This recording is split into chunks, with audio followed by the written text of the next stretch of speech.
La galerie qui va vous être présentée est pleine de charme, de légèreté, de grâce féminine. Vous verrez l'étroite relation existante entre le dessin de nu, tel qu'il est enseigné dans toutes les écoles d'académie d'art, et le modelage de ce thème dont la variété est infinie et absolument universelle. Il n'est que de se promener dans les salles du musée du Louvre pour en comprendre toute l'importance.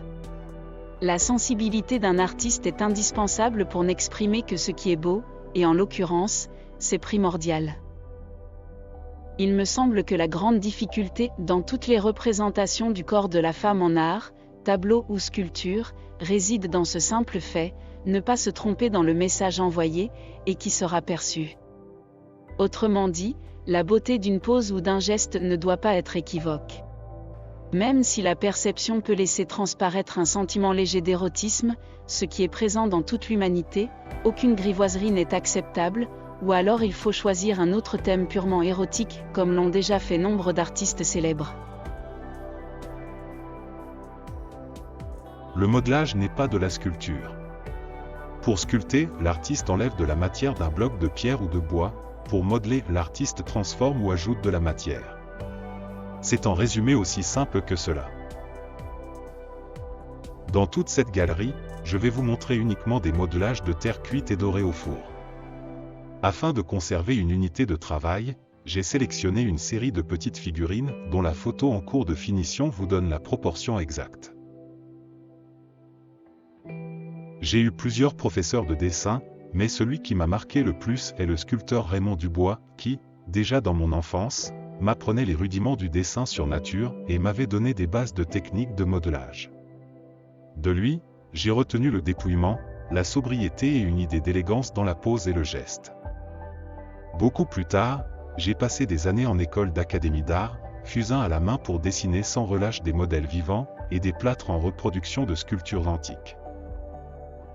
Donc, dans cette galerie, je vais vous montrer, de temps en temps, le rapport entre dessin et modelage. La seule difficulté est d'interpréter un modèle en 2 dimensions pour le transformer en 3 dimensions.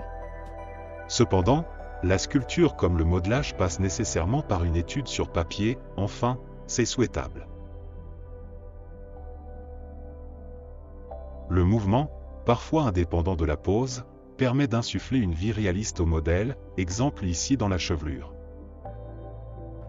Dans mes petits modelages, j'ai préféré représenter une stylisation du modèle dans son ensemble sans m'attarder aux détails, ce qui d'ailleurs pour une si petite statuette serait un peu ridicule.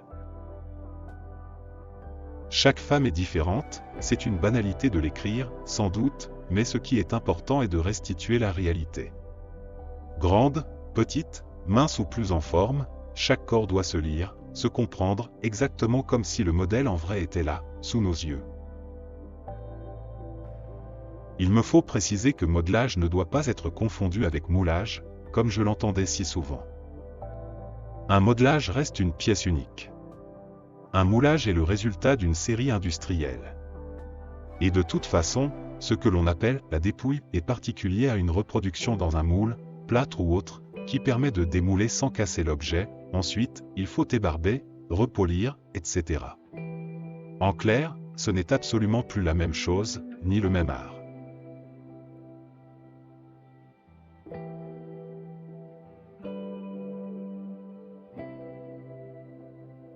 Lorsque j'ai vu ces petites figurines pour la première fois, je suis restée surprise en constatant leur taille si petite en opposition à leur évocation de sensualité si grande. L'échelle vous est donnée par les pièces d'1 et 2 euros. Le logo Christo ci-dessus me permet de vous expliquer pourquoi, sur les galets supportant toutes mes figurines en terre, il y a cette signature Christo. C'était un pseudo déposé, que j'utilisais jusque vers 2010 dans mon ancienne galerie d'art. Toutes ces petites statuettes, et j'en faisais énormément, étaient chacune différente, toutes des pièces uniques. Trouver une pose simple, avec de jolies courbes n'est pas aussi simple, surtout en modelage sur de si petites dimensions, mais justement, c'était ça le défi. Une difficulté était de faire épouser la terre à cuire sur la forme du galet. Mon dessin, à la craie d'art couleur bistre, m'a servi de base dans plusieurs modelages, le plaisir étant d'obtenir d'autres variantes. Remarquez que les frottis à la craie donnent déjà le modelé des ombres, que l'on retrouve ensuite dans le modelage. Voici un bon exemple de recherche de mouvement, car bien que statique, le sujet doit vibrer. J'ai simplement relevé les longs cheveux, ce n'est pas logique mais c'est superbe. Et puis, replier une jambe, ajoute un peu de malice, un jeu espiègle.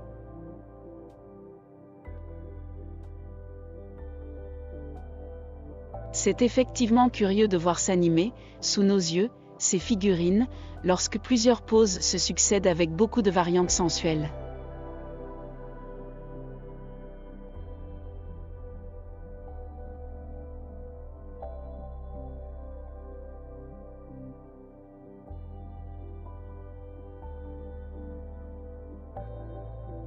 Le même modèle que précédemment, mais ici, la masse des cheveux est plus apaisée tout en étant mal coiffée. La jambe moins repliée paraît plus sage.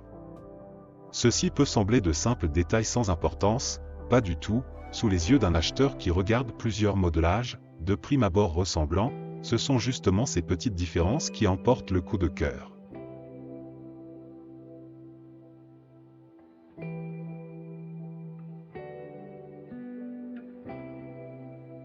J'imagine sans peine le soleil, le sable, les vagues. Jouer ainsi l'étoile de mer est une aimable provocation pour inspirer un sculpteur à modeler cette pose libérée de toute contrainte.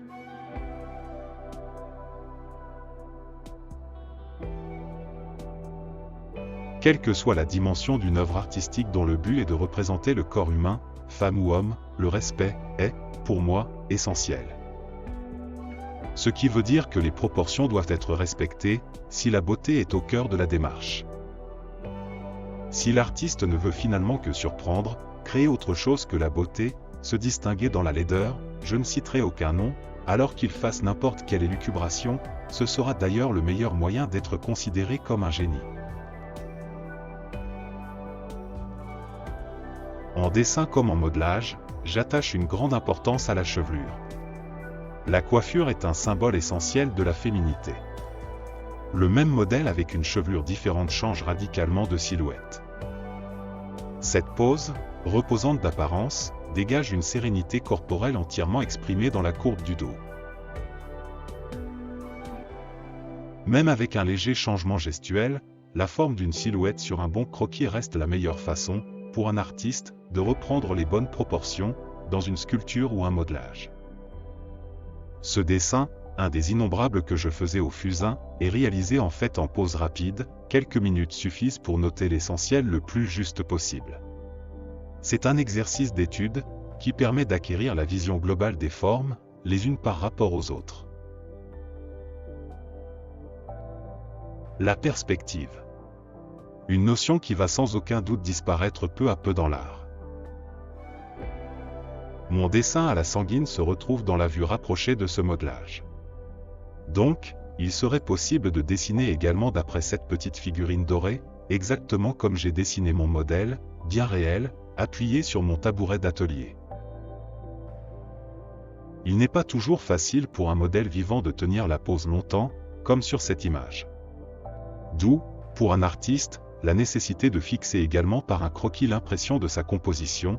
Ainsi, il pourra reprendre son travail sans difficulté.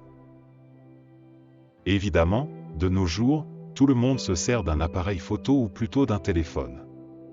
C'est peut-être plus facile, mais il reste l'œil du dessinateur ou du sculpteur qui ne sélectionne plus de la même façon le ressenti devant son sujet.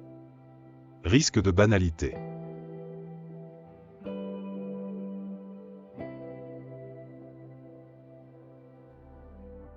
La question que je me pose est assez bête, comment différencier une pose dite académique, comparée avec une pose d'atelier étudié, mais plus simple, ou alors une pose spontanée ?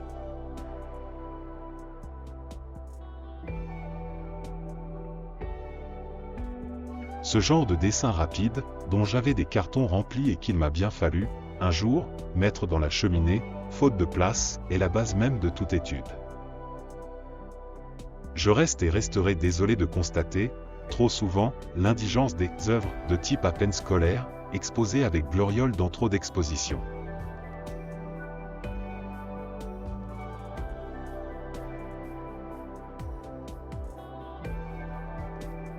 Oui, je regarde la simplicité de toutes ces petites figurines, sans regretter de ne pas voir tous les doigts, ni les yeux, ni la bouche, ni finalement un tas de détails, qui par leur absence dans le fond, n'affectent en rien les formes harmonieuses de ces figurines.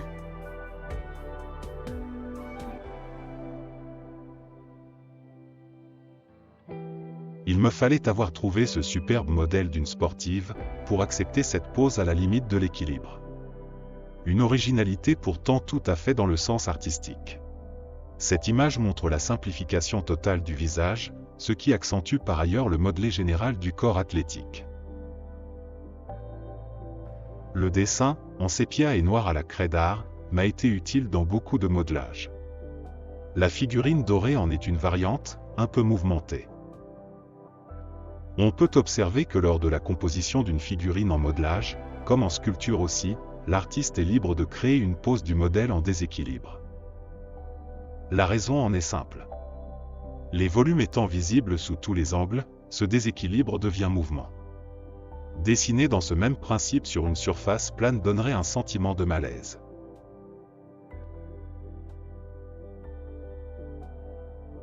Vous devez vous demander pourquoi toutes ces figurines sont ainsi posées sur des galets, en réalité elles sont fixées. C'est parce que le thème de cette exposition permanente était les filles de la plage, l'artiste ayant sa galerie d'art dans un secteur touristique très influencé par la proximité de la côte de Nacre. La liseuse. Un des thèmes que j'ai le plus utilisé pendant des années. Le croquis en sépia, au bâton compté, m'a également donné beaucoup de variations. D'ailleurs, l'imagination dans une pose ne doit pas se limiter à un instant figé, rechercher un mouvement légèrement différent, à plusieurs reprises, est très intéressant. L'opposition de la pierre ronde met en valeur chaque modelage, les âges différents, dans les nombreux modèles que j'ai reproduits, offre l'avantage de découvrir des anatomies dont parfois les différences sont très subtiles. J'aime beaucoup cette pose qui me semble vraiment spontanée. Sans doute un véritable modèle d'une jeune femme, saisie alors qu'elle regardait au loin un voilier passer sur la mer, au large d'une plage tranquille, un sentiment de plénitude, de vacances, de liberté sous le soleil, exactement.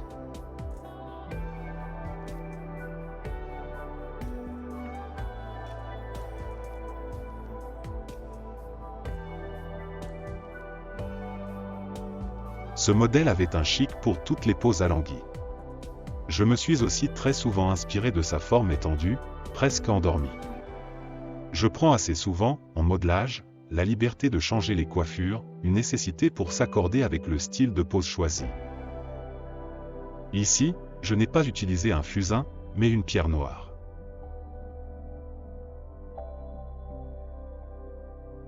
Une étude toute simple, dans un seul plan, la recherche du prolongement des formes.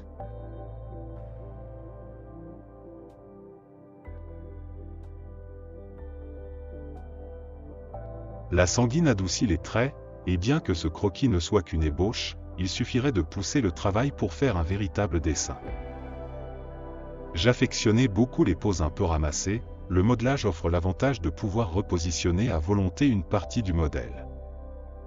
D'ailleurs, même sans dessin et sans aucun modèle, je pouvais facilement recomposer un modelage de nu, il suffit de recréer une harmonie.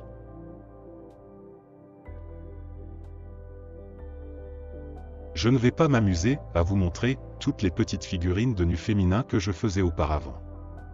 D'abord, parce que je ne les ai jamais toutes photographiées, et puis, ce serait sans doute un peu abusé.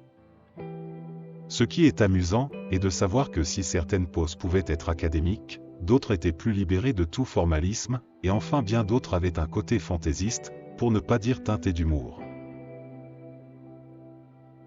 Je suis absolument d'accord, en regardant toutes ces figurines, il ne ressort aucune tristesse, bien au contraire, c'est du plaisir, de l'humour, qui se ressentent, et chose curieuse, plus il devait y en avoir, plus la découverte des poses différentes devait être passionnante et je comprends l'embarras du choix, en sachant que souvent des acheteurs en prenaient plusieurs, pour ne pas avoir de regrets. Il est dommage que l'artiste ne puisse continuer.